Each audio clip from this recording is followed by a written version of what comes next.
Everybody been talking about unité nationale. Everybody talking about unité nationale. Everybody been talking about unité nationale. Bonjour Fallet Timité. Bonjour cher frère. Voudriez-vous bien vous présenter à nos téléspectateurs de CI Benelux TV? Merci, je suis Fallet Timité, député sortant de la commune de Bondoukou. En ce moment, délégué communal du PDCI de la commune de Bondoukou, membre du bureau politique du PDCI. Je suis en fonction au ministère de la Sécurité et de l'Intérieur en Côte d'Ivoire. Dans quel cadre vous vous trouvez aujourd'hui en Europe, ou plus précisément à Bruxelles aujourd'hui? Je me trouve en ce moment à Bruxelles dans le cadre familial. Je suis en vacances à Paris et j'ai tenu à venir à Bruxelles ici rencontrer la communauté et puis leur parler un peu de la Côte d'Ivoire. Je voudrais maintenant vous demander, vous qui arrivez tout fraîchement d'Abidjan, comment se porte notre pays, comment se porte la Côte d'Ivoire sur le plan sécuritaire surtout? Merci de nous poser cette question parce que de l'extérieur, beaucoup de choses se disent, mais nous pouvons dire que Dieu merci, la Côte d'Ivoire va de mieux en mieux depuis l'arrivée du président Alassane Ouattara et surtout du travail formidable que fait le ministre de la Sécurité, le ministre Ahmed Baraïko. La Côte d'Ivoire, sur le plan sécuritaire, est l'un des pays les mieux sécurisés au monde quand on prend l'indice de sécurité. Ce qui explique d'ailleurs l'afflux important des investisseurs en Côte d'Ivoire.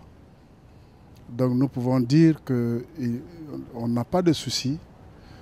Aujourd'hui, on entend quelques rares fois des cas de braquage, alors qu'il y a eu un moment, c'était pratiquement légion et tous les jours, on ne pouvait même pas compter. Aujourd'hui, tout ça, c'est dans le domaine du passé. En tout cas, pour ce qui est de la sécurité, je peux vous rassurer que les biens et les hommes sont sécurisés en ce moment en Côte d'Ivoire. Vous êtes un des cadres du PDCI, donc du RHDP. Quel est votre sentiment? Que pensez-vous de l'appel de Daoukro qui a été lancé par le président du PDCI, le président Henri Konan Bédi? Le sentiment du militant représentant du président Bédi que je suis, comme je vous l'ai dit tantôt, je suis un représentant dans la commune de Bondoukou comme délégué communal et membre du RHDP. C'est un appel qui a été adoubé par le congrès extraordinaire du PDCI. C'est-à-dire que nous approuvons tous cet appel et avec nous toute la Côte d'Ivoire. C'est un appel qui est venu soulager l'ensemble des Ivoiriens et voir tous les partenaires de la Côte d'Ivoire parce que c'est un appel qui permet à la Côte d'Ivoire d'aller à des élections apaisées et où le RHDP, comme un seul homme, a accepté cet appel donc de choisir le président Alassane Ouattara comme le candidat unique qui affrontera tous les autres candidats de l'opposition. Et nous pensons que ce sera un combat loyal et au terme duquel le vainqueur, naturellement, ce sera le président Alassane, le candidat sortant du RHDP. Nous en sommes convaincus parce qu'aujourd'hui, nous constituons plus de 80% de l'électorat en Côte d'Ivoire. Donc, si je vous entends, si je vous écoute bien, c'est que les jeux sont faits. Le président Alassane n'a pas d'adversaire de poids en face de lui. En face de lui, nous avons des candidats qui essaient à peine de s'organiser, alors que nous, on est déjà organisés. C'est-à-dire que nous avons beaucoup d'avance sur l'adversaire, sinon sur les adversaires. C'est pourquoi nous disons que nous n'avons pas de grands soucis. Et aujourd'hui, le résultat du président plaide en sa faveur. La Côte d'Ivoire est au travail. Même les opposants le reconnaissent. Ils disent que la Côte d'Ivoire est au travail. Alors qu'est-ce qui peut amener des électeurs à choisir un parmi tant d'autres? C'est la prestation, c'est ce qu'il a fait. Et donc nous pensons qu'il n'y a pas de comparaison. Le président Afin N'Guessan, président du FPI, était dans nos murs à Bruxelles. Il a dit que l'appel de Daoukro signait la mort de votre parti, c'est-à-dire le PDCI. Quel est votre avis? Le président Félix Houphouët-Boigny, paix à son âme, disait que la politique est la saine appréciation des réalités du moment. Personne n'a jamais pensé qu'il y aurait eu un jour le RHDP, encore moins cet appel du président, le premier appel d'ailleurs du président Bédié après le premier tour des élections. Donc c'est dire que c'est une union qui est en train de se bâtir, qui est naturellement, comme toute œuvre humaine, à quelques imperfections. Mais la volonté des militants du RHDP est de trouver un parti unifié à terme. Sinon, le RHDP fonctionne correctement. Vous avez vu ce que nous avons fait après l'investiture du président. Aujourd'hui, toutes les coordinations départementales sont installées et partout, on a tenu compte de l'électorat, de la puissance des différents partis membres du RHDP et ça passe bien. En tout cas, pour le moment, nous pensons qu'il n'y a pas de souci. Nous avançons. Pensez-vous que ces élections à venir dans 3 mois seront démocratiques, transparentes et apaisées? Puisque je le dis, nous venons d'interviewer le représentant de KKB qui a dit que la commission électorale dirigée par M.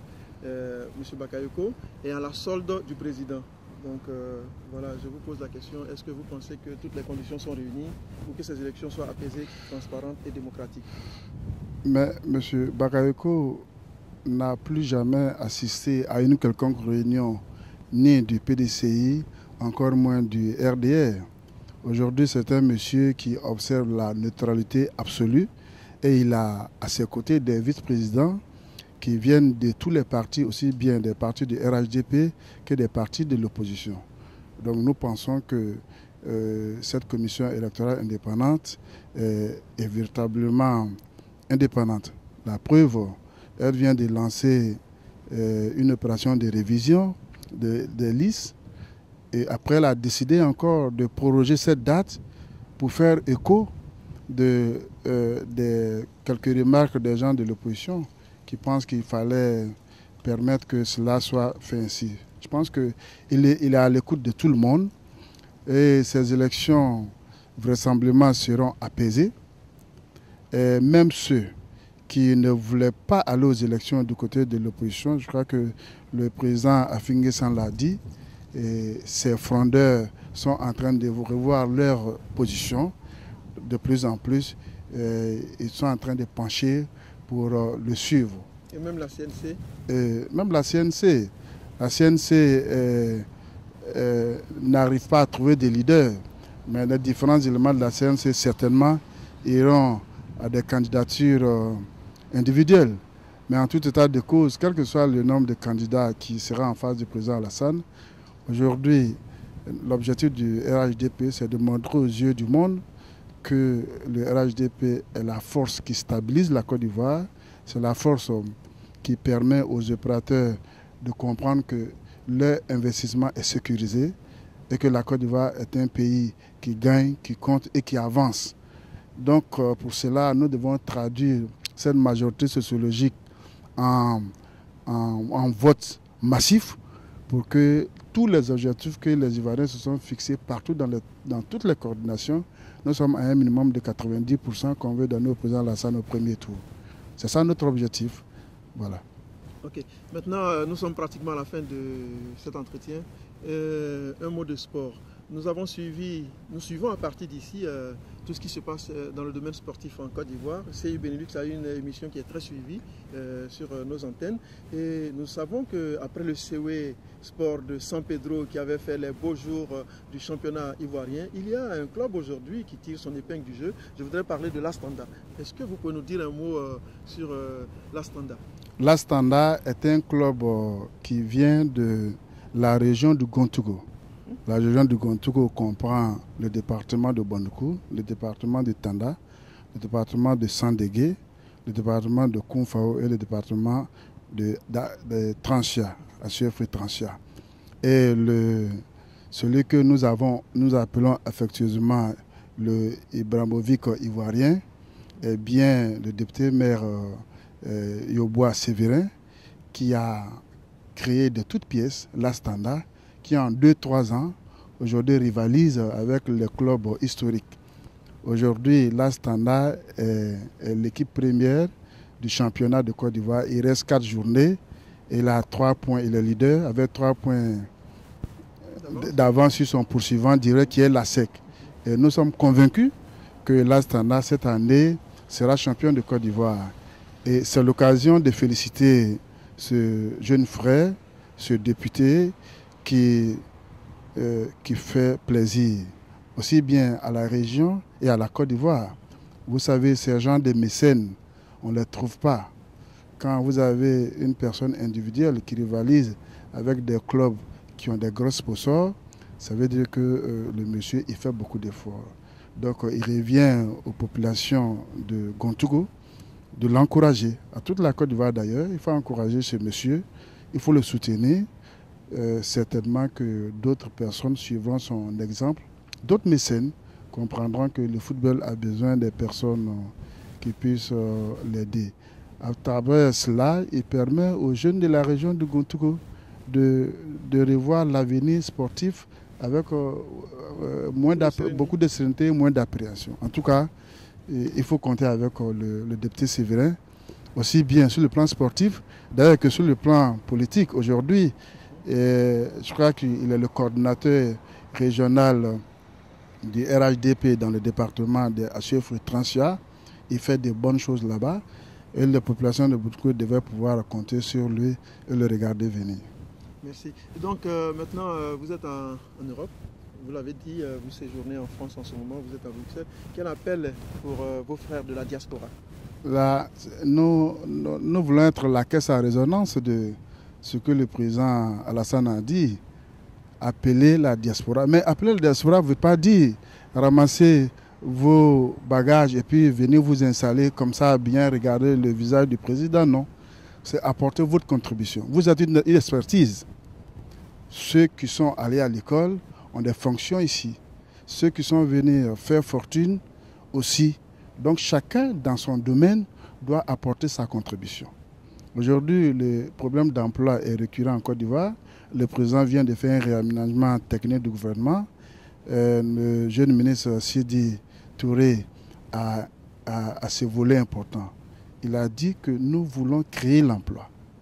Donc vous, de la diaspora, si vous avez des idées, vous rentrez avec vos belles idées et ceux qui ont les moyens, aussi vous allez contribuer à aider certains frères à s'installer.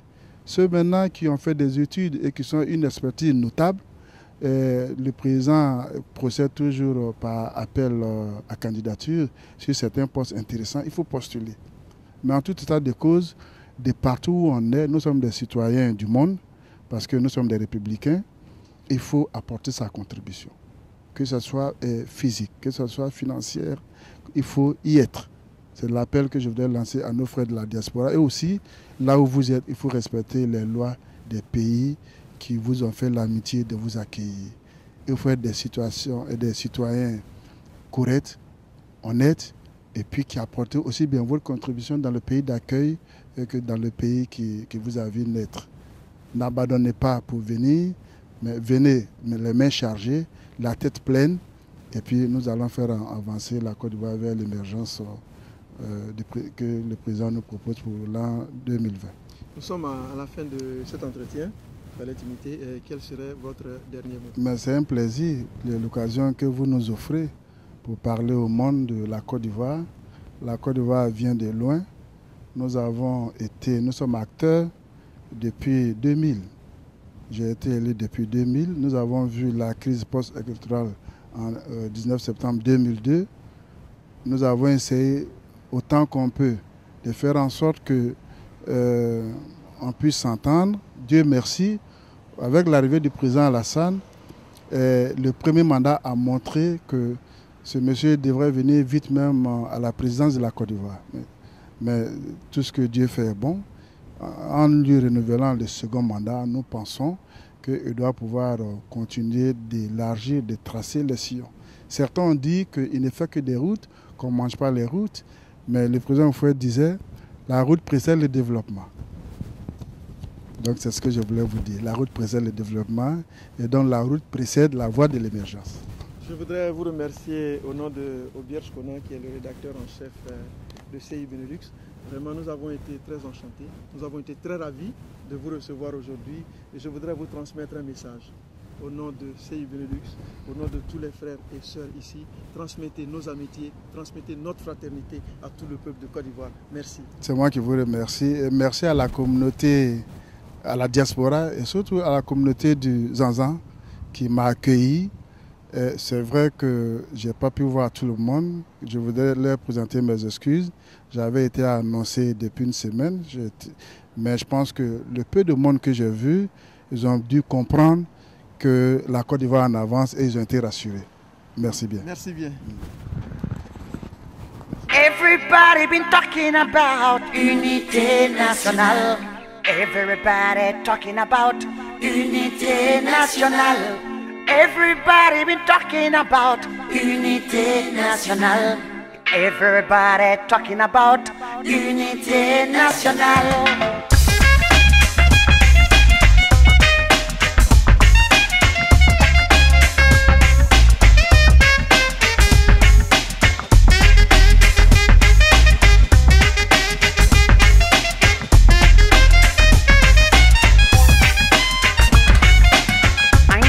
Fasochien Angana nyongo kele Angana nyongo jaraki Angana bana barle buku Anyeke yere woro Yere woro Yere woro Anyeke yere woro Yere woro Yere woro yeah.